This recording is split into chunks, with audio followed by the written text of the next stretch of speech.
नमस्ते, कैसे हो आप सब। कल हम लोगों ने कल एक्चुअली वीडियो बीच में ही पॉज हो गया था किसी प्रॉब्लम की वजह से। तो हम ये टॉपिक पढ़ रहे थे तो लास्ट में हमारा यहीं पे रह गया था। हमने 2 टाइप्स तक पढ़े थे, उसके बाद में थर्ड टाइप हमारा रह गया था, ठीक है ना। तो एक सबसे पहले तो कल फर्स्ट डे था मेरा, तो मैंने वीडियोस में बनाया, हो सकता है थोड़ा बहुत आप लोगों को कुछ कम ज़्यादा ऐसा कुछ लगा होगा। तो वो सब धीरे धीरे करते करते आप लोग भी हैबिचुअल हो जाओगे और ठीक हो जाएंगी चीज़ें। और उसके बाद मैंने एक तो कमेंट्स पढ़े थे, उसमें एक दो स्टूडेंट्स ने कमेंट किया हुआ था कि मैम इंग्लिश मीडियम में पढ़ने में प्रॉब्लम हो रही है या ऐसा कुछ। तो देखो एक्चुअली पर्टिकुलरली मैं खुद भी क्योंकि हिंदी मीडियम में स्टूडेंट हूँ, ऐसा नहीं है कि मैं इंग्लिश मीडियम की हूँ, मैं इसलिए इंग्लिश में पढ़ा रही हूँ। हाँ, लेकिन चीज़ें ये है कि जैसे मतलब क्योंकि हम यहाँ फिजिक्स समझ रहे हैं, बेसिकली लैंग्वेज से हमारा मतलब नहीं है कि हम हिंदी के इंग्लिश की क्लास नहीं ले रहे हैं। तो आपका ध्यान होना चाहिए कि जो मैं चीज़ आपको समझा रही हूँ वो चीज़ आपको समझ में आ रही है या नहीं, कोई टॉपिक है वो आपके समझ में आ रहा है या नहीं, उसमें तो कोई प्रॉब्लम नहीं हो रही समझने में। बाकी लैंग्वेज हमारी जो भी हो, क्योंकि आपको पता है बीएससी में आपका पेपर आता है चाहे कहीं भी लेवल पे, तो आपका हिंदी इंग्लिश दोनों में आता है, आप दोनों में उन चीज़ों को लिख सकते हो या कैसे भी, उसमें आपसे कोई स्पेशलाइजेशन वो लोग नहीं पूछते हैं, ठीक है ना, इसी चीज़ में। लेकिन हाँ, ये ज़रूर है क्योंकि हम हिंदी मीडियम के स्टूडेंट होते हैं तो हमारी ऐसी क्या है, अभी से थोड़ी ऐसी आदत होती है, 11th-12th में हम हिंदी में पढ़ते हैं, हमारे टीचर्स हमें पढ़ा भी देते हैं बड़े आराम से, तो हम लोग उसी चीज़ के बिल्कुल हैबिचुअल होते जाते हैं। तो हम चाहते हैं बीएससी में भी हमें बिल्कुल as it is Hindi Hindi में मिल जाए, मिल भी जाता है बीएससी के लेवल तक। कई सारे कोचिंग वाले भी आपको हिंदी में नोट्स प्रोवाइड करवा देंगे, बुक्स पे मिल जाती है। लेकिन उसके बाद क्या है, अगर आप हायर स्टडीज़ में चाहते हो ना, तो जैसे ही आप एमएससी वगैरह में जाओगे, वहाँ पे कोई टीचर, एक तो पहली बात तो कॉलेजों में तो इस तरीके से क्लास होती नहीं है कि वहाँ आपको कॉलेज में प्रोफेसर्स वहाँ बैठ के आपको लाइन टू लाइन नोट्स लिखवाएंगे, ऐसा कुछ नहीं होता। आपको सिलेबस दे दिया जाता है, रेफरेंस बुक्स आपको सिलेबस के साथ में दे दी जाती है, लाइब्रेरी में जाओ, खुद ढूंढो और खुद उसके अकॉर्डिंग पढ़ो, ठीक है ना। और वो जो सारी बुक्स होती है ना, सारी आपको फॉरेन राइटर्स की मिलेगी, बहुत कम ही इंडियन राइटर्स की है। और जो है पीजी लेवल पे वो बुक्स भी सारी की सारी इंग्लिश में ही होती है। तो वहाँ जाके आपको पढ़ना ही पड़ेगा, समझना ही पड़ेगा, वहाँ कोई ऑप्शन ही नहीं है। एमएससी में कभी भी आपका हिंदी में नहीं, मेरी खुद की भी आदत एमएससी में आने के बाद में ही चेंज हुई। हालांकि ये है कि हमें जिन सर ने मुझे पढ़ाया था 11th-12th में, तो उन्होंने हमें ये प्रॉब्लम उस टाइम पे ही बताई थी। उन्होंने तभी हमें कहा था कि भाई तुम लोग भले ही हिंदी मीडियम के स्टूडेंट्स हो, लेकिन अभी से एटलीस्ट टर्म्स वगैरह तुम लोग सारी के सारी इंग्लिश में भी पढ़ा करो। तो उससे क्या है कि तुम्हें कभी ऐसी दिक्कत नहीं होगी या तुम्हें समझ में आ जाएंगी चीज़ें, कौन से टर्म क्या कहना चाह रहा है। और जब आप पढ़ोगे ना तो आपको खुद को, अब देखो जैसे मैंने ना इनको हिंदी में भी लिखा है, इंग्लिश में भी, मुझे कोई प्रॉब्लम नहीं है हिंदी में भी करवाने में उसमें, लेकिन आप लोग के फ्यूचर के लिए बेटर रहेगा। और जब कुछ टाइम आप पढ़ लोगे ना तो आपको अपने आप लगेगा कि हिंदी में उन चीज़ों को पढ़ना थोड़ा टफ है बजाय इंग्लिश के, इंग्लिश में थोड़ा इजी। अभी अपने आप ओपन क्लोज अपन नॉर्मली भी यूज में लेते हैं, अब उसी को आप बोलो खुला निकाय, बंद निकाय या आइसोलेटेड को विलगीत निकाय, तो वो टर्म्स है ना अपने आप ही आपको टफ लगने लग जाएंगे। आप खुद सोचोगे इस चीज़ को संधारित्र बोलो आप, तो थोड़ा टफ लगता है ये, और उसको आप कंडक्टर बोल सकते हो, या जो कैपेसिटर बोलते हो उसको आप, या जैसे कोई एडियाबेटिक प्रोसेस है, अब आप उसको बोलो कि रुद्धोष्म अवस्था है, रुद्धोष्म सिस्टम है, रुद्धोष्म निकाय है, तो वो चीज़ें ना थोड़ी ऐसे टफ होती है। अब जैसे अचानक में ये नहीं कह रही आप लोग कंप्लीट चेंज करो, इसलिए मैंने कल आपको कहा था कि जैसे आप लोग खुद नोट्स बनाओ, तो ये है कि जैसे बुक्स आप लोग जो बीएससी की ले रहे हो, बुक्स आप लोग हिंदी में परचेज करो, हिंदी मीडियम की, उसमें दिक्कत नहीं है। मैं यहाँ आप लोग को पढ़ाती हूँ तो मैं ऐसा भी नहीं है कि आपको पूरा इंग्लिश में पढ़ा रही हूँ, क्योंकि मैं एक्सप्लेनेशन पूरा हिंदी में करती हूँ, टर्म्स भी आपको सारी इंग्लिश के साथ साथ मैं हिंदी में भी बताती हूँ, यहाँ लिख भी देती हूँ। थ्योरी में भी कोई स्पेशल कोई ऐसा वर्ड आ जाता है जो मुझे खुद, जैसे मैं कल आपको बता रही थी, माइक्रो सिस्टम है, मैक्रो सिस्टम वगैरह क्या है, चाहे थर्मोडाइनमिक्स है तो उष्मागतिकी कहते हैं, सारी चीज़ें मैं आप लोग को बता भी रही थी, ठीक है ना।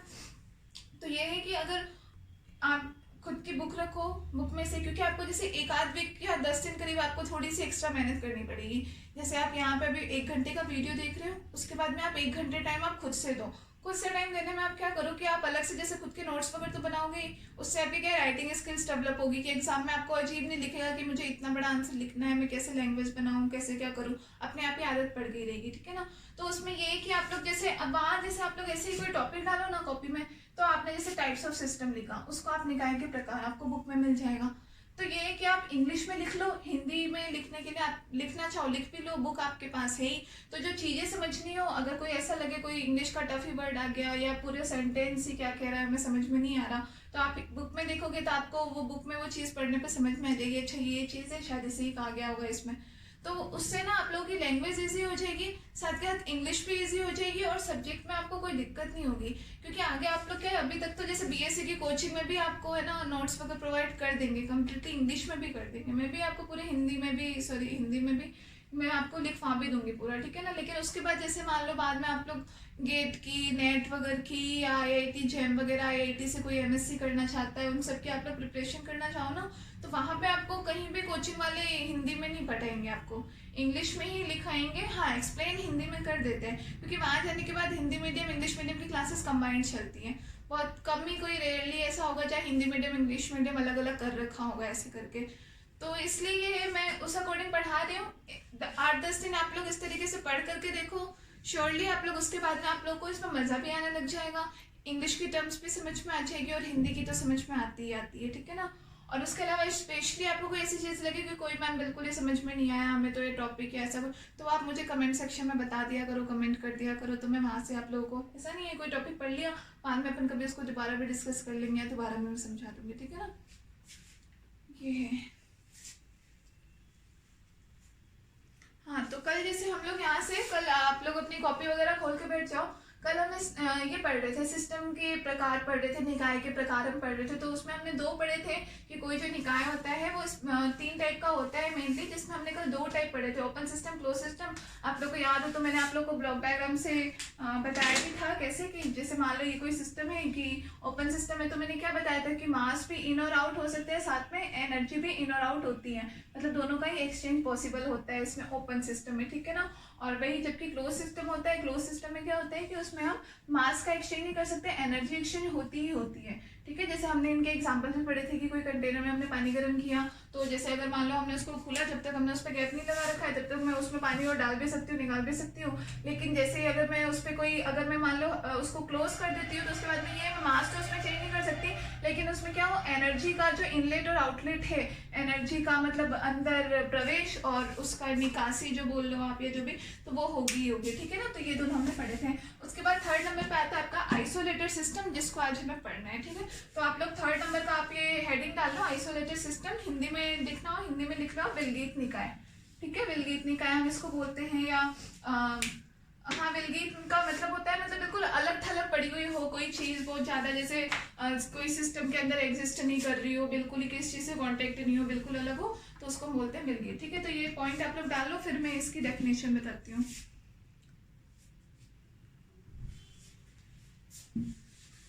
और वीडियो में कभी ऐसा लगे कि बहुत ज़्यादा टाइम नहीं मिला, तो आप लोग बीच में पॉज करके देख लिया करो वीडियो को, क्योंकि अभी क्या है कि वीडियो में बहुत ज़्यादा टाइम भी नहीं दे सकती मैं कि इतने टाइम तक लिखूँ ही आप लोग ऐसे, तो वो पॉज करके देख लिया करो आप लोग, ठीक है ना। अब जैसे कि अपन आइसोलेटेड सिस्टम पढ़ते हैं, रुद्धोष्म निकाय पढ़ते हैं, तो उसमें क्या होता है, जैसे मान लो कि कोई सिस्टम है, मैंने ये मान लिया एक कोई सिस्टम है। अब इसमें क्या होता है कि इसकी जो वॉल्स होती है चारों तरफ की, वो वॉल्स जो होती है वो मतलब इतनी स्ट्रांग होती है कि जो ना तो एनर्जी को इन और आउट होने देती है, और मास की तो बात ही नहीं है। मतलब ठीक है, एक नॉर्मल उस कंडीशन में नहीं होता है कि हाँ मैंने कोई जैसे पानी गर्म किया है किसी में, मैं उसके ऊपर कोई ढक्कन डाल दूँ कि ठीक है कि मास तो मैं उसमें नहीं डाल सकती, द्रव्यमान में उसका चेंज नहीं कर सकती हूँ, लेकिन कि जैसे एनर्जी है ऊष्मा उसमें से बाहर चली जाए, जैसे भाप के रूप में जाती है या किसी भी रूप में, वो नहीं होता। तो रुद्धोष्म में क्या होता है, बिल्कुल ही अलग थलग होता है। इसमें आप इसका टेम्परेचर आप इंक्रीज कर देते हो, लेकिन ना तो आप इसमें मास में कोई चेंज नहीं कर सकते हो, ठीक है, मास में कोई चेंज नहीं कर सकते हो, और ना ही आप इसमें एनर्जी में भी चेंज नहीं कर सकते हो। मास में चेंज होता है इक्वल टू 0, कि मास में आप कोई चेंज नहीं कर सकते, या फिर आप इसकी जो एनर्जी आप पढ़ते हो, एनर्जी में भी आप इसमें कोई चेंज नहीं कर सकते हो, ठीक है ना। मतलब चेंज नहीं करने का मतलब है कि इन और आउट नहीं हो सकती, ना तो ये अलाउड करता है कि मास इसमें अंदर आए, ना ही अलाउड करता है कि मास इससे बाहर जाए। जैसे कि आपने अगर कोई ऐसा ही कोई मान लो आपने बहुत भारी, जैसे स्पेशली जैसे वो परमाणु रिएक्टर वगैरह आप लोग 11th-12th में पढ़ते थे, तो उसमें ऐसा होता है कि उसमें जो उसकी जो रिएक्शन करवाई जाती है ना, वो इतनी भारी बॉल्स होती है ना, क्योंकि अगर वो उससे बाहर आ जाएगी तो वो तो बहुत ही रिस्की सा प्रोसेस हो जाएगा। तो उसमें ऐसा होता है कि वो जो रिएक्शन की प्रोसेस होती है ना, वो एक बहुत ही मोटी सी कंक्रीट की ऐसी दीवार बनाई जाती है, और उसके अंदर क्योंकि उसमें बहुत ही खतरनाक रिएक्शंस होती है आसपास, लेकिन वो दीवारों से टकरा करके ही और आपस में आ जाती है, क्योंकि वो अलाउड नहीं करता कि उससे बाहर जाए, उससे बाहर जाएगा तो फिर वो प्रोसेस पूरा उसका फॉर्मेशन हो ही नहीं पाएगा, ठीक है ना। तो उसके अंदर ही अंदर, तो वो इस तरीके के एक तरीके से रुद्धोष्म निकाय होते हैं, ठीक है। तो इसकी आप लोग डेफिनेशन लिखो।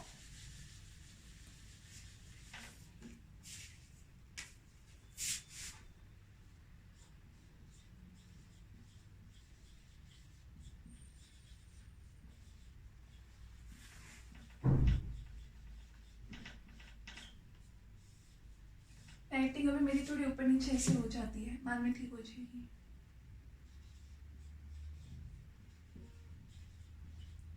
एन आइसोलेटेड सिस्टम, अभी आप लोग इंग्लिश में लिख लो, मैं हिंदी में भी बता दूंगी, हिंदी मीडियम के स्टूडेंट हिंदी में भी इसको कर लेना, ठीक है ना।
Isolated system doesn't interact with its surrounding and it doesn't allow energy and mass transfer across its boundaries। मतलब कोई आइसोलेटेड सिस्टम जो होता है वो एक तो कभी भी अपने सराउंडिंग के साथ किसी प्रकार की क्रिया नहीं करता है, उससे बाहर कोई क्रिया जा ही नहीं पाती है, और दूसरा कि ये ऊष्मा और जो द्रव्यमान होता है उन दोनों का ट्रांसफर कैसा भी, या तो अंदर से बाहर लेके जाओ या बाहर से अंदर, लेकिन कैसा भी ट्रांसफर उसकी बाउंड्रीज के आर पार वो अलाउ नहीं करता, मतलब प्रतिबंधित होता है उसमें, ठीक है। उसको लिख लो।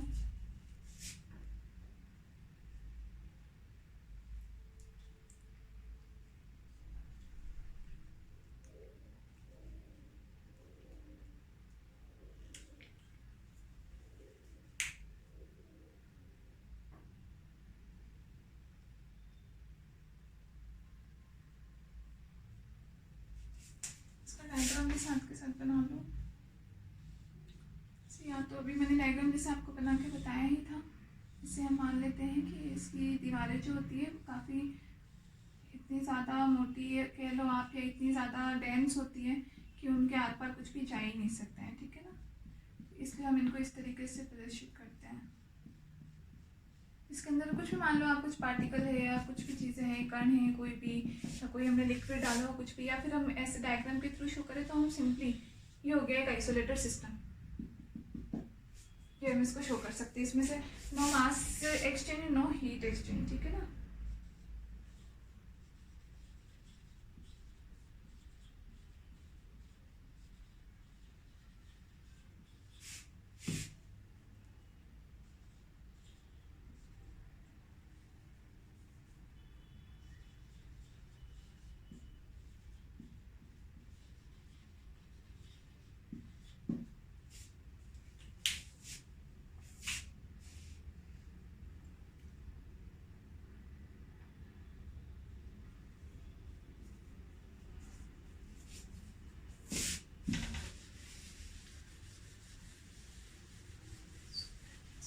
एक्चुअल में सबसे मजे की बात इसमें ये है कि आपने पढ़ा है आइसोलेटेड सिस्टम के बारे में, लेकिन रियल में ऐसा कोई भी सिस्टम होता नहीं है। कम्प्लीटली आइसोलेटेड सिस्टम एग्जिस्ट ही नहीं करता है इस दुनिया में, कि कोई भी ऐसा सिस्टम नहीं है कि जिसमें आपने कोई चीज़ डाल दी एक बार और आप उसमें से कुछ भी निकाल नहीं पाओ, या फिर एक तरह से मैं ये बोलूँ कि मैंने जितनी की जितनी एनर्जी मैंने किसी चीज़ को दी, कोई भी मान लो कोई मशीन है, कोई इंजन है, मैंने उसको चलाने में जितनी एनर्जी दी, मैं ये बोलूँ कि उसमें पूरी की पूरी एनर्जी उसने काम करने में यूज़ में ले ली, बिल्कुल भी उसने वेस्टेज नहीं किया कि एनर्जी बिल्कुल, मतलब ऐसा कुछ भी होता नहीं है। या कोई भी सिस्टम है, मैं ये नहीं बोल सकती अभी, जैसे मान लो कोई भी पात्र है, मैंने अगर उसमें कोई पानी गर्म किया है अगर लेकर के, मैं ये बोलूँ मैंने उसको बिल्कुल बंद कर दिया, अब उसमें से ना तो मास निकलेगा ना हीट निकलेगा, ऐसा कुछ नहीं होता है उसमें। मतलब कितना भी ट्राई करो, चाहे वो 0.0000001% निकले, 10 की पावर माइनस में आप कितनी भी लगा लो, -20 -30, मतलब कितना भी पार्ट जो होता है वो उसमें से कुछ ना कुछ तो उसमें से बाहर निकल ही जाता है। या जैसे हम ऐसा बोलते हैं कि जैसे मान लो अब इसमें मैंने पानी डाला, अब मुझे जैसे इस पानी को खाली करना है किसी और कंटेनर में, ठीक है ना, किसी और पात्र में मुझे इसी पानी को डालना है, तो मैं ये नहीं बोल सकती इसमें मैंने जितना वॉल्यूम लिया V, कि फिक्स बी का भी वॉल्यूम का पानी में इतना का इतना लीटर, कितने भी लीटर मैंने पानी लिया हो तो मैं यहाँ पे एग्जैक्टली उतना पानी नहीं आ पाएगा, कुछ ना कुछ फ्रैक्शन मतलब उसमें रह ही जाएगा। जैसे यहाँ अगर मैंने 1 लीटर पानी लिया होगा ना तो यहाँ पे करते करते 0.00999 कितना भी आएगा, मतलब कुछ 0.0001% में रह ही जाएगा। तो वो हम इसलिए कहते हैं कोई भी आइसोलेटेड सिस्टम एक्चुअली में एग्जिस्ट करता नहीं है। हाँ ये कह सकते हैं कि कोई सिस्टम ऐसा हो सकता है कि पर्टिकुलरली टाइम पीरियड के लिए, एक पर्टिकुलरली समय अंतराल पे कोई भी जो निकाय है वो एक विलगित निकाय की तरह व्यवहार कर सकता है। ये चीज़ हम कह सकते हैं कि कोई सिस्टम है, मान लो कि वो स्टार्टिंग में जैसे जब हमने प्रोसेस स्टार्ट किया तो ऐसा हो सकता है कुछ टाइम के लिए वो एक आइसोलेटेड सिस्टम की तरह वो बिहेव कर ले पर्टिकुलरली टाइम पे, ठीक है ना, लेकिन वो कम्प्लीटली आइसोलेटेड है ऐसा नहीं कह सकते। तो इसके लिए आप एक नोट डाल के लिख लो।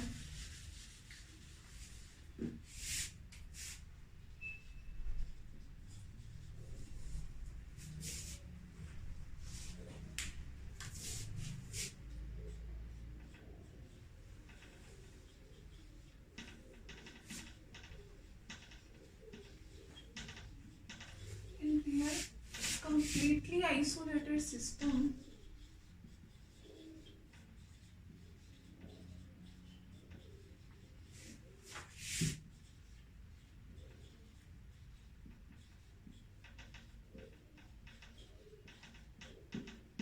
एग्जिस्ट नहीं करता, ठीक है।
वास्तव में हिंदी मीडियम वाले स्टूडेंट हिंदी में भी एक बार सुन लो, आप लोग लिख लेना उसको कि वास्तव में कंप्लीटली पूर्णतः विलगित निकाय कोई भी जो होता है वो ऐसा अस्तित्व में नहीं होता है, एग्जिस्ट नहीं करता है।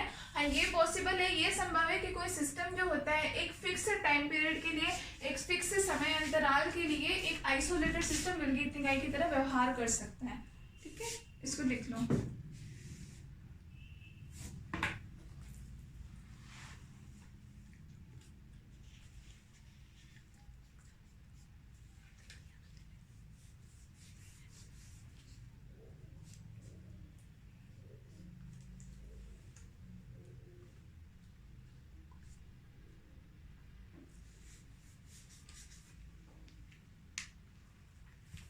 अच्छा चलो ये लिख लिया आपने। अब एक चीज बताओ, आप लोग जैसे आप लोग टर्म सुनते तो होंगे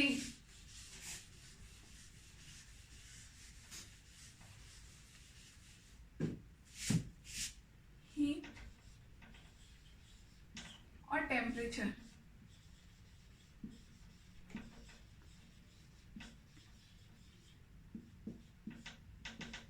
दोनों में डिफरेंस क्या है?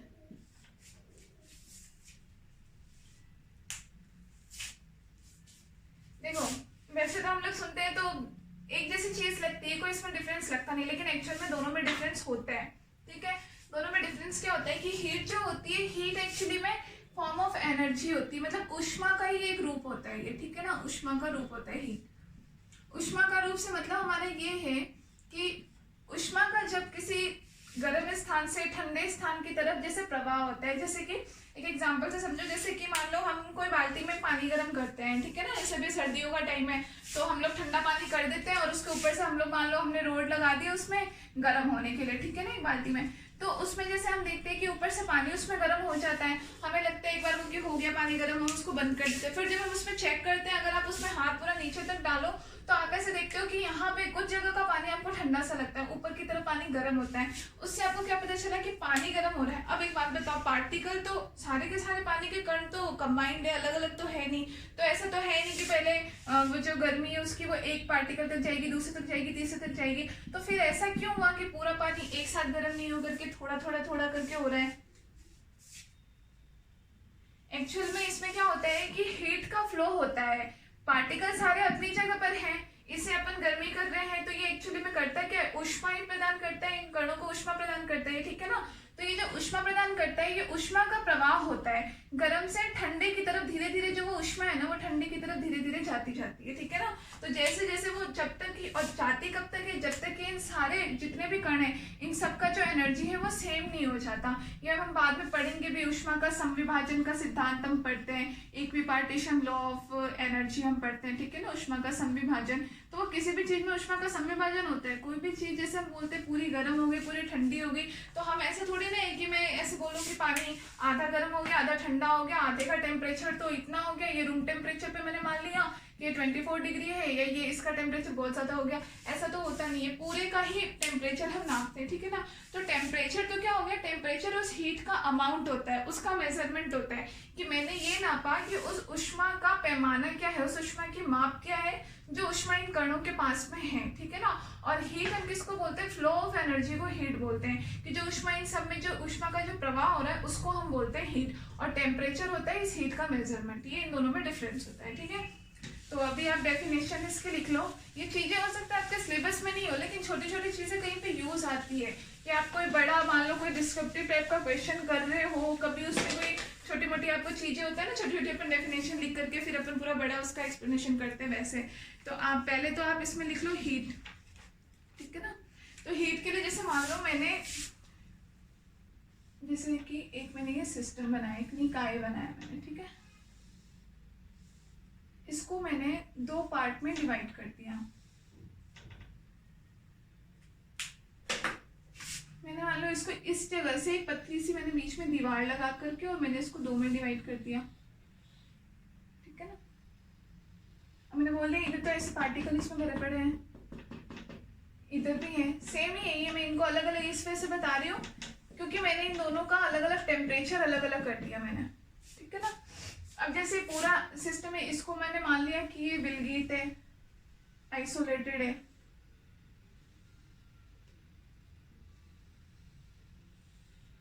ठीक है।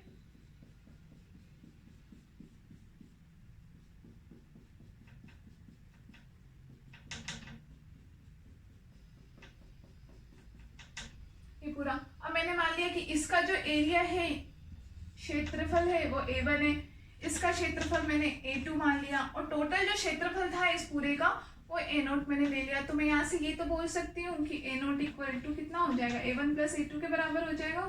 पूरा एरिया जो टोटल एरिया है, संपूर्ण क्षेत्रफल है वो, ठीक है।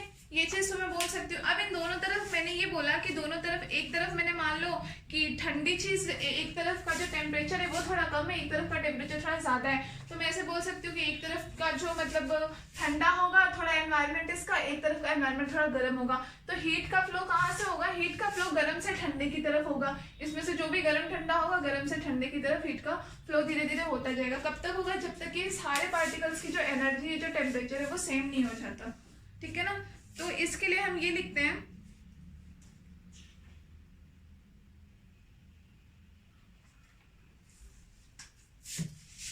जैसे इसमें आप लोग लिखो, एक एग्जांपल है इसका, इसके थ्रू हम हीट की डेफिनेशन लेंगे, ठीक है ना। तो उसके लिए आप लोग लिखो,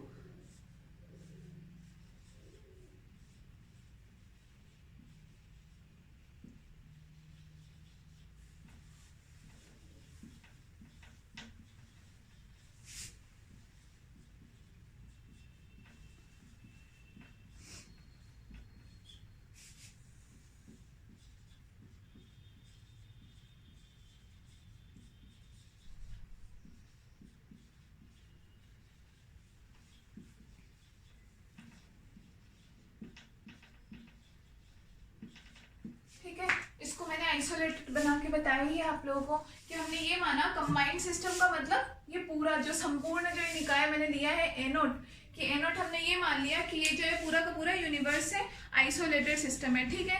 तो अब इसमें क्या होगा कि जो एनर्जी का है एनर्जी का यहाँ पे फ्लो होगा, तो एनर्जी यहाँ पे क्या होगी आपकी इंटरेक्टिव सिस्टम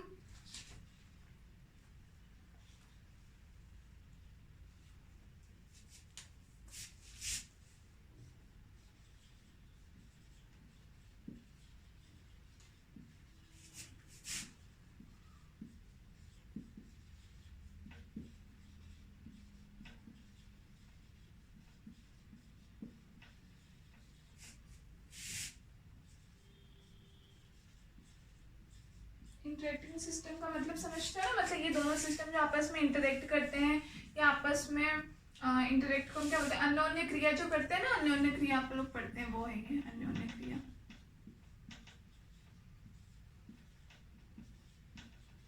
ठीक है कि एनर्जी जो है इंटरेक्टिंग सिस्टम की वो क्या होती है, फ्लो होती है, उसका हीट का फ्लो होता है।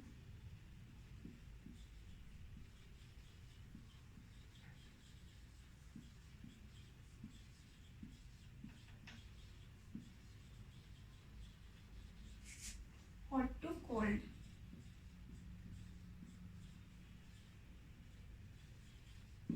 ठीक है कि यहाँ पे जो इस सिस्टम में जो इसकी जो एनर्जी है, तो इस सिस्टम इसको ये अलाउ करता है कि एनर्जी इसकी हॉट से कोल्ड की तरफ फ्लो होती है।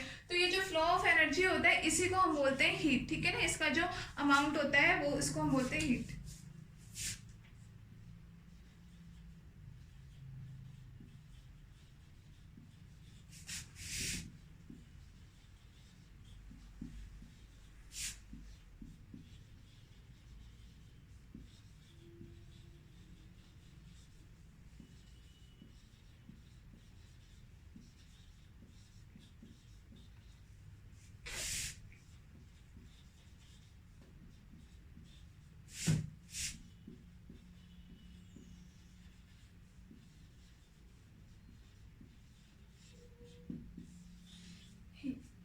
ठीक है, इसको एक बार नोट कर लो आप।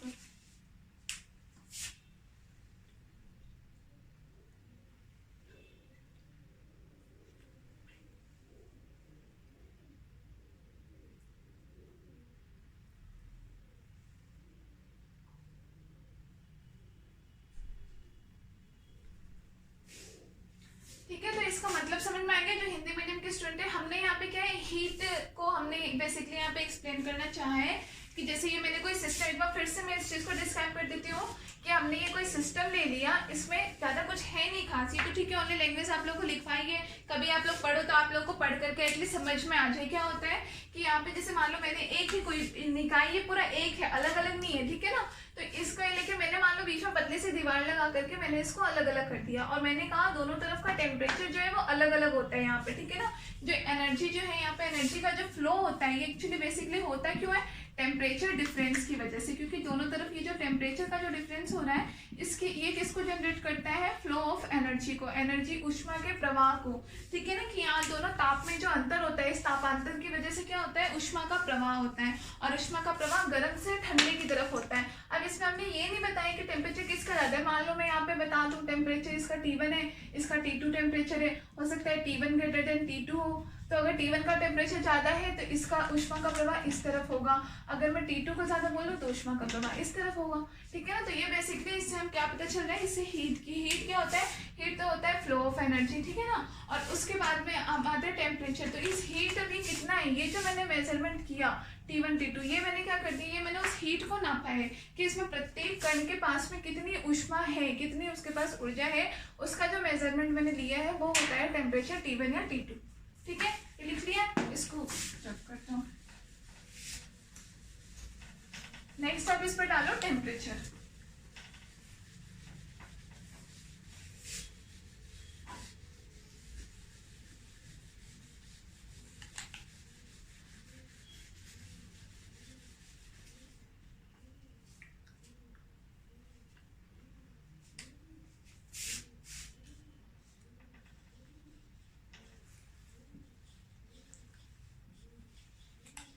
टेम्परेचर यहाँ पे ताप,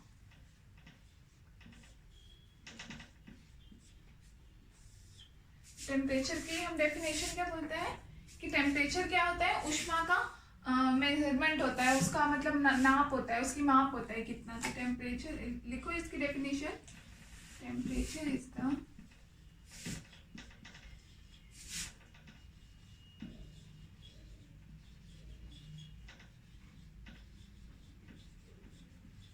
measurement of heat.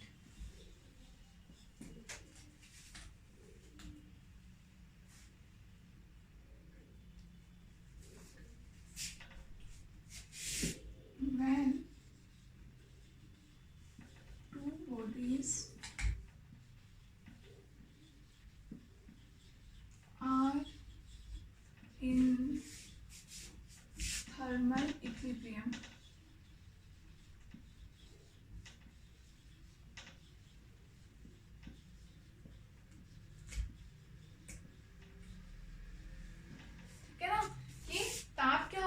कि ताप जो होता है ऊष्मा का मेजरमेंट होता है, ऊष्मा की माप होता है। कब?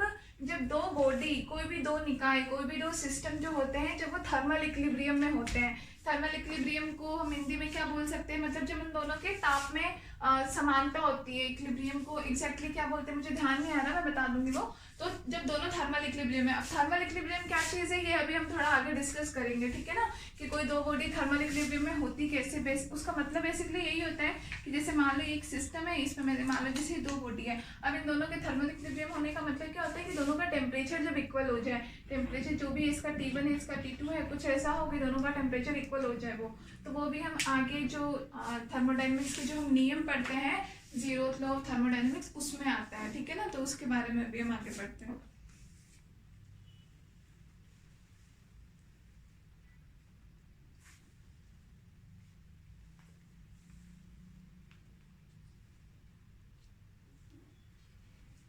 ठीक है, तो अब अपन आगे चलते हैं। ये सब चीजें ऐसी बेसिक है भाई, अच्छी से अपन सिलेबस के अकॉर्डिंग थोड़ी ना पढ़ते हैं, कुछ तो अपने को एक्स्ट्रा, हमें एक्स्ट्रा भी पता होना ही चाहिए ना। एक्स्ट्रा ऐसे है नहीं है, तो आपके सिलेबस का ही है।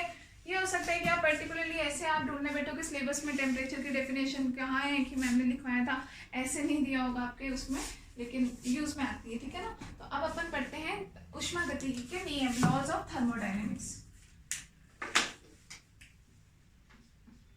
यहाँ से आपके एक तरह से मान लो इंपॉर्टेंट टॉपिक्स आपके स्टार्ट होंगे।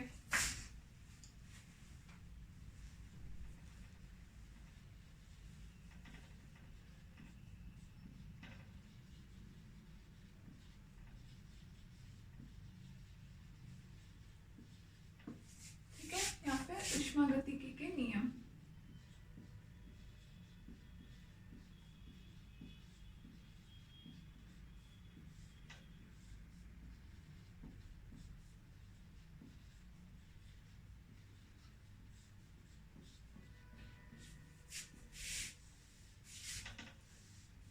अब ये चीज तो वैसे अपने 11th क्लास से आने लग जाती है। ऊष्मागतिकी के नियम 3 लॉज होते हैं, उसके अलावा एक जीरोथ लॉ और होता है, ठीक है ना। तो ऐसे नहीं कहे कि 4 लॉ इसके होते हैं, बस एक जीरोथ लॉ बताया, उसके बाद first law of thermodynamics, second law of thermodynamics, third law of thermodynamics, ठीक है। तो आप पहले इनकी टाइप्स लिख लो।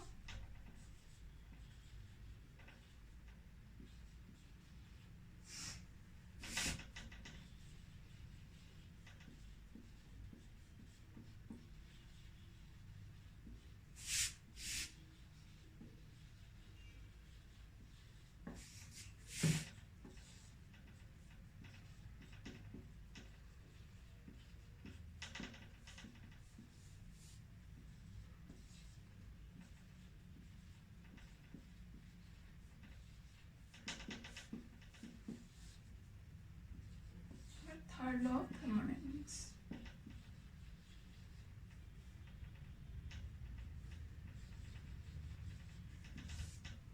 ठीक है। या फिर ऊष्मागतिकी का शून्यता का नियम, ऊष्मागतिकी का प्रथम नियम, ऊष्मागतिकी का द्वितीय नियम और ऊष्मागतिकी का तृतीय नियम।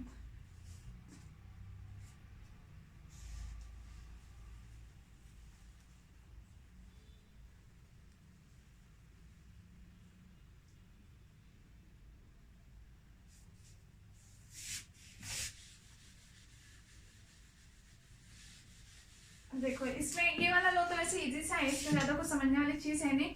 हम ये पढ़ते हैं इससे पहले तो कि जैसे कोई भी दो सिस्टम है, अगर वो दोनों किसी तीसरे के साथ में इक्विलिब्रियम है तो वो दोनों आपस में भी इक्विलिब्रियम होंगे। ऐसा इसका जो स्टेटमेंट है, इसका जो पूरा सारांश है वो ये है। जैसे हम नॉर्मल ऐसे एग्जांपल हम ले सकते हैं कि मान लो जैसे कोई एक पर्सन है जो मेरा भी नॉन है, जो आपका भी नॉन है, तो हम ऐसे बोल सकते हैं कि जैसे हम दोनों भी आपस में नॉन हो सकते हैं, ठीक है ना। वो एक तरीके से ये सिस्टम जो है, सॉरी ये जो लॉ है वो एक तरह से ये बात बताता है। जैसे कि मान लो कोई एक मैंने ये सिस्टम बनाया, ठीक है, इसका टेम्परेचर मैंने कहा T1 है, इसका टेम्परेचर मैंने कहा T2 है। अब ये कोई तीसरा है जिसका टेम्परेचर है T3, ठीक है। तो मैं इसमें ये बोलूंगी कि अगर T1 T3 के साथ में थर्मल इक्विलिब्रियम में है, तापीय साम्यता में, साम्यावस्था में, और ऐसे अगर T2 भी T3 के साथ में तापीय साम्यावस्था, T1 T3 के साथ है, T2 T3 के साथ है, तो T1 और T2 आपस में भी साम्यावस्था में होंगे। ये इतना सा ओनली इसका स्टेटमेंट होता है, ये नियम कहता है, ठीक है, समझ में आ गया। तो अब इसकी हम लैंग्वेज लिख लेते हैं। ये डायग्राम भी आप साइड में बना सकते हो वैसे चाहो तो, बाकी आप इसकी डेफिनेशन लिखो।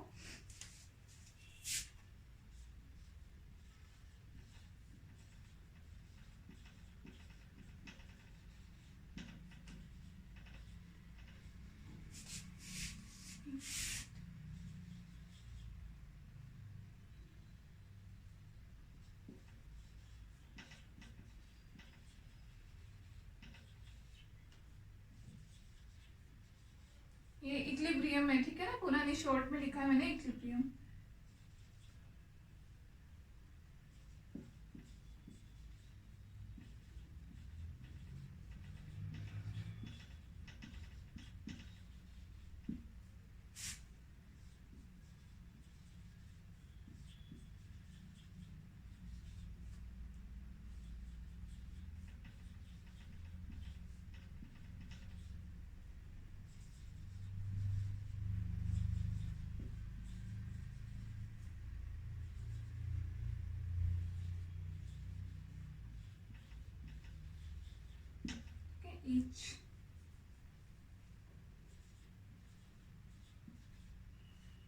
ईच होगा, ठीक है, कि कोई भी दो निकाय अगर वो दोनों किसी तीसरे निकाय के साथ में तापीय साम्यावस्था में है, ऊष्मीय साम्यावस्था में है, तो वो दोनों निकाय एक दूसरे के साथ भी साम्यावस्था में होंगे।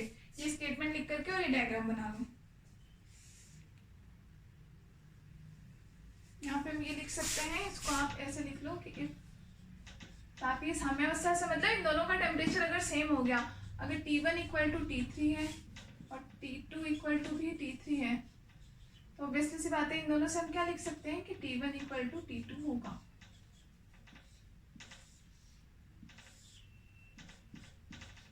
ठीक है,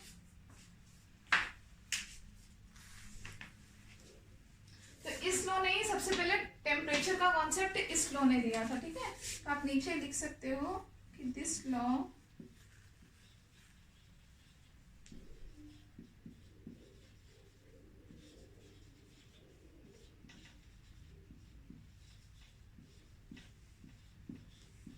concept of temperature।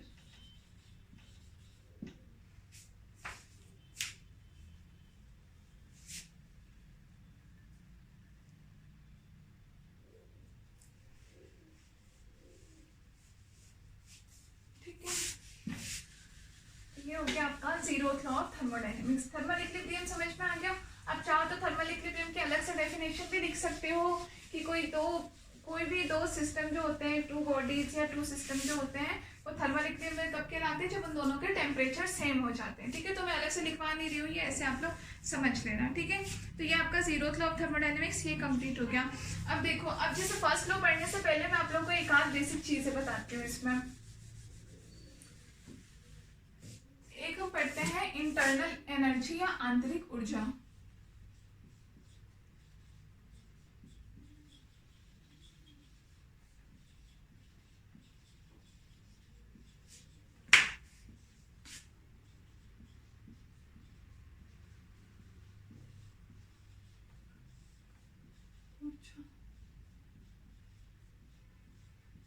ठीक है, इसे हम कैपिटल ई या फिर कैपिटल यू से प्रदर्शित करते हैं।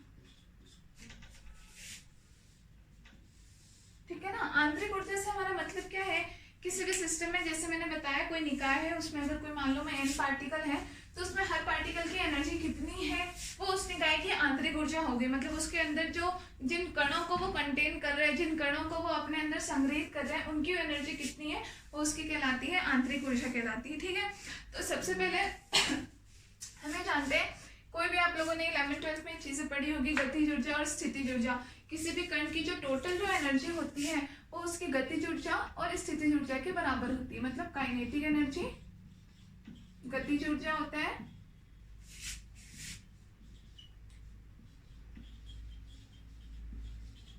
Plus potential energy.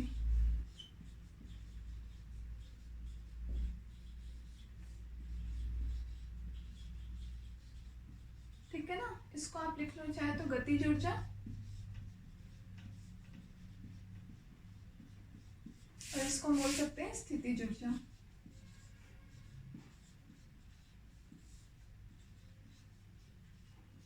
तो पता है कि किसी भी कण की या किसी सिस्टम की या उसके कणों की जो टोटल एनर्जी होती है वो गतिज ऊर्जा प्लस स्थितिज ऊर्जा के बराबर होती है। अब गतिज ऊर्जा उसमें कैसे, तो हमें इसके नाम से पता चल रहा है कि गतिज ऊर्जा कहीं ना कहीं किसी प्रकार की गति से रिलेटेड है। वो गति कैसे भी हो सकती है, या तो किसी की रोटेशनल एनर्जी हो सकती है, कोई पार्टिकल कंटिन्यूअसली घूम रहा हो उसकी वजह से एनर्जी हो सकती है, या फिर कोई पार्टिकल जो होते हैं कंटिन्यू वाइब्रेशन कर रहे हो उसकी वजह से एनर्जी हो सकती है, या फिर ट्रांसलेशनल एनर्जी होती है। ट्रांसलेशनल को हम बोल सकते हैं कि मतलब उसके फेज में जो चेंज होता है प्रावस्था में परिवर्तन की वजह से, कि जैसे मान लो कि जैसे कि पानी का एग्जांपल ले लेते हैं, बर्फ होता है उसको जैसे हम पिघलाते हैं तो वो पानी बन जाता है, या पानी को गर्म किया तो वो भाप में कन्वर्ट हो जाती है। तो वहाँ क्या होता है उसकी फेज चेंज हो जाती है, एक फेज से दूसरी फेज में उसके चेंज आ जाता है। ठीक है ना, तो उसकी वजह से भी कई बार उसकी गति पे भी फर्क पड़ जाता है। ठीक है, या जैसे कितनी चीजें ऐसी होती है हम देखते हैं कि कोई चीज बहुत ज्यादा गाढ़ी होती है, जैसे कोई मान लो कोई चीनी की कोई चाशनी होती है तो उसको हम विस्कोसिटी बोलते हैं या शांता भी बोलते हैं। द्रवों में जो गाढ़ापन का जो गुण होता है इसको हम बोलते हैं शांता। ठीक है ना, तो नॉर्मल कंडीशन में वो बहुत ज्यादा गाढ़ी होती है, अब उसको अगर मैं हीट दे दूँ, उसको मैं गर्म कर दूँ तो वो क्या हो जाता है, फिर उसके बाद में वो पिघल जाती है तो वो पतली सी हो जाती है। अब उसके पतली होने का मतलब क्या हुआ कि भाई कण अचानक से पतले होने का मतलब क्या है, पतले होने का मतलब एक्चुअली उसमें ये होता है कि उसके अंदर जो भी कण थे ना उन सब कणों के बीच में जो गैप था वो गैप उनका बढ़ गया। ठीक है ना, पहले वो सब बहुत ज्यादा पास पास कंबाइंड हो रखे थे, उनके बीच का गैप उनका बढ़ गया क्योंकि उनको जैसे हीट मिली, सब जैसे थोड़े रिलैक्स हुए, उनके बीच का गैप बढ़ गया। तो हर कण आपको पता है कि उसकी टेंडेंसी होती है इधर उधर कहीं ना कहीं वो घूमेगा ही घूमेगा। ठीक है, तो उसको घूमने के लिए जगह ज्यादा मिल गई अपने आसपास में। पहले तो सारे इतनी सी दूर में जैसे मान लो सारे पीछे पड़े थे तो उनको जगह नहीं मिल रही थी, अब उनको जगह मिल गई, तो इस वजह से उनकी क्या विस्कोसिटी जो होती है वो कम हो जाती है, और जो लिक्विड होता है वो हमारा थोड़ा क्या होता है मतलब कि पतला हो जाता है या लिक्विफाइड ज्यादा हो जाता है, वो चीज होती है। तो हाँ खैर ये चीजें मैं बता रही थी कि मतलब गति, तो गतिज ऊर्जा जो होती है ऐसे किसी भी प्रकार की गति की वजह से होती है, और स्थितिज ऊर्जा जो होती है वो उसके द्रव्यमान और उसकी ऊंचाई का फैक्टर होता है उन दोनों की वजह से। जैसे कि स्थितिज ऊर्जा का फॉर्मूला आप लोगों ने 11th-12th में पढ़ा होगा, U बराबर हम लिखते हैं mgh, पोटेंशियल एनर्जी लिखते हैं। यहाँ पे m का मतलब होता है द्रव्यमान या मास बोल लो आप, h का मतलब इसका हाइट होता है, और g का मतलब गुरुत्वीय त्वरण या ग्रेविटेशनल एक्सीलरेशन होता है। ठीक है ना, तो इन सब का जो इनकी वजह से तो मतलब हम टोटल हर प्रकार की एनर्जी को कंबाइन करते हैं उसकी एनर्जी में। कहने का मतलब ये है उसकी गति की प्रकार वजह से जो ऊर्जा है वो, और अगर वो स्थितिज कंडीशन में है मतलब स्थिर कंडीशन में तो भी उसका मास कितना है, उसकी हाइट कितनी है, उसकी वजह से जो है वो। ठीक है, तो हम टोटल एनर्जी तो हम बोलते हैं ये। तो आप चाहो तो यहाँ पे आप ये चीज आपने लिख ली होगी या लिख सकते हो आप इसको।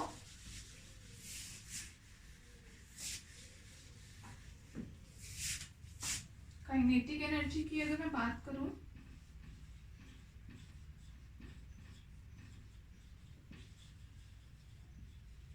ये मैं लिख सकती हूँ ड्यू टू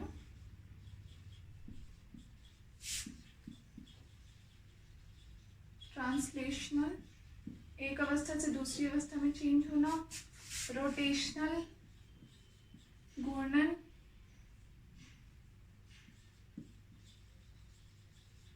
वाइब्रेशनल कंपन,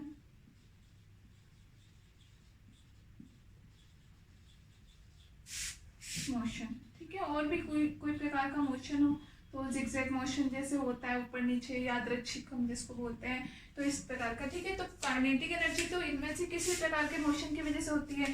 पोटेंशियल एनर्जी अगर मैं लिखूं तो पोटेंशियल एनर्जी अभी मैंने आपको बताया मास और हाइट का फैक्टर होता है, द्रव्यमान और ऊंचाई का।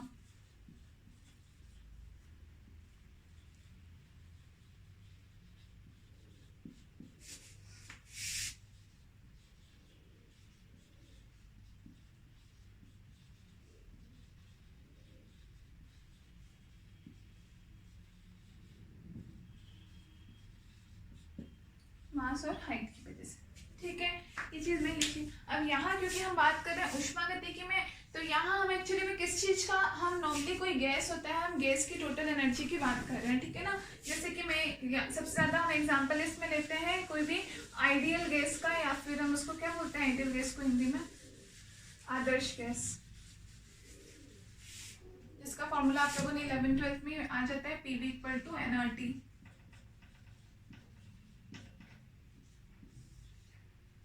ठीक है, आप सब जानते होंगे इसको, ठीक है। तो यहाँ हम उसकी बात करें तो कोई, क्योंकि आइडियल गैस जो होता है हम ये मानते हैं कि वो मासलेस होता है, उसका मास जो होता है वो 0 के बराबर होता है, ठीक है ना, बिल्कुल मतलब कि न के बराबर उसका मास होता है, नगण्य होता है, नेग्लिजिबल होता है।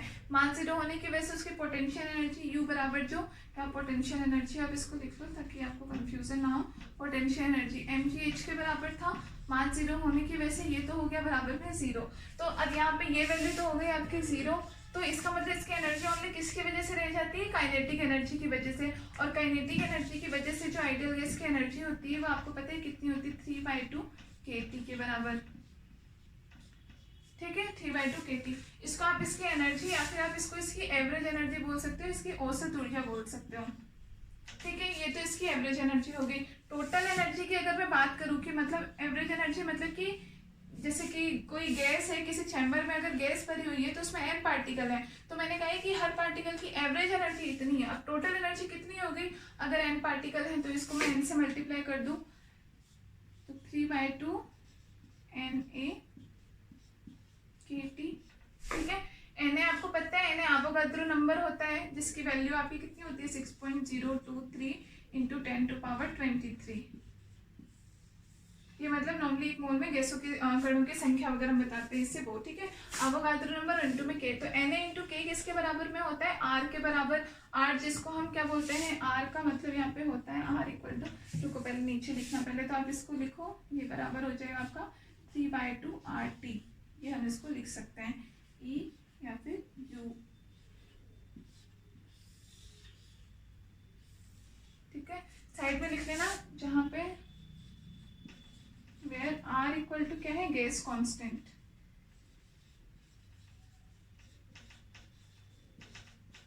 ठीक है, या फिर आप इसको गैस नियतांक बोल सकते हो, गैस नियतांक,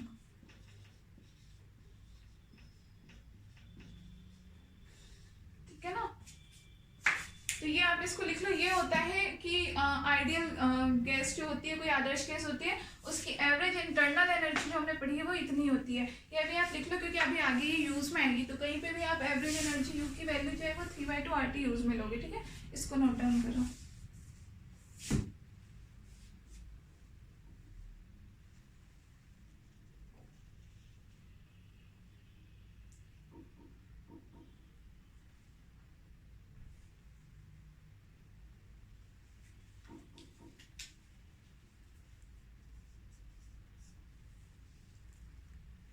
तो यहाँ से हमें फ्रेंड्स कंक्लूजन क्या निकला, यहाँ से परिणाम क्या निकला कि जो आंतरिक एनर्जी होती है, भाई देखो R तो इसमें क्या है, कांस्टेंट है, आपको पता है R तो कांस्टेंट नियतांक होता है, उसकी पर्टिकुलरली वैल्यू होती है शायद 1.097 × 10⁻7 ऐसे कुछ इसकी वैल्यू होती है गैस नियतांक की, ठीक है ना। तो ये तो नियतांक है 3/2 नियतांक की, तो एनर्जी डिपेंड किस पे कर रही है, T पे डिपेंड कर रही है। यहाँ से मैं ये लिख सकती हूँ कि E ∝ है T, E आनुपातिक हम बोलते हैं ना उसको, कि उसके अनुपातिक या उसके समानुपाती है, ऐसे कि ये समानुपाती है टी के टेम्परेचर के, तो एनर्जी डिपेंड करती है टी पे। और यही नियम था एक्चुअली में जूल का, जूल जो एक साइंटिस्ट था, जूल ने एक नियम दिया था यही, तो इसी को आप बोल सकते हो जूल्स लॉ, जूल का नियम। जूल ने ये कहा था कि किसी भी आदर्श गैस की जो आंतरिक ऊर्जा होती है वो सदैव उसके ताप पर ही डिपेंड करती है, केवल ताप पर डिपेंड करती है, ओनली टेम्परेचर पर, ठीक है। तो वो यहाँ से सेटिस्फाइड होती है कंडीशन, ठीक है। अब इसके बाद में हम पढ़ेंगे थर्मोडायनेमिक्स का फर्स्ट लॉ, ऊष्मागति का प्रथम नियम हम पढ़ेंगे। तो इसको हम नेक्स्ट क्लास में कंटिन्यू करेंगे। अभी तो आपकी क्लासेस ज़्यादा लंबी लंबी हो जाएगी, तो फिर आपको हो सकता है स्टार्टिंग में थोड़ा बोरिंग लगने लग जाए। ऐसे है तो काफ़ी इंटरेस्टिंग है, धीरे धीरे अभी जैसे आज कल से ज़्यादा चीज़ें मैंने आपको बताई, कल हो सकता है थोड़ा स्लो लगा होगा। अब आज जैसे उसके बाद में हमारे डेरिवेशंस वगैरह स्टार्ट हो जाएगी, मैक्सवेल इक्वेशन वगैरह स्टार्ट हो जाएगी, तो उसके बाद में चीज़ें इंटरेस्टिंग होती जाएगी, ठीक है। तो आज के लिए अभी बस इतना ही।